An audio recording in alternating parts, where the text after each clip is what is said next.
ഓഫീസിലേക്കൊന്നുമില്ലേ? പിന്നെ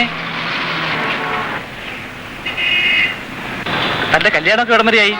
സംഗതിയൊക്കെ ഏകദേശം ഒത്തു വന്നിട്ടുണ്ട്. പക്ഷേ എന്താ പക്ഷേ?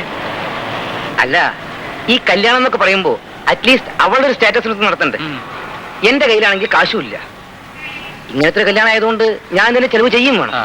നീട്ടി വെക്കാൻ ഒരു നിവൃത്തിയില്ല. എന്താ? അവള് കിടന്ന് കയറ് പൊട്ടിക്കുക.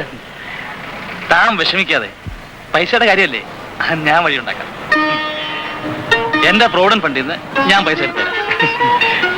താൻ ഡേറ്റ് ഉറപ്പിച്ചു. വേറൊരു കാര്യം, പിന്നെ കല്യാണത്തിന് ഞാൻ തലേന്നേ വരും. എന്റെ മേൽനോട്ടത്തിൽ വേണമല്ല. അത് പിന്നെ അങ്ങനെയല്ലേ?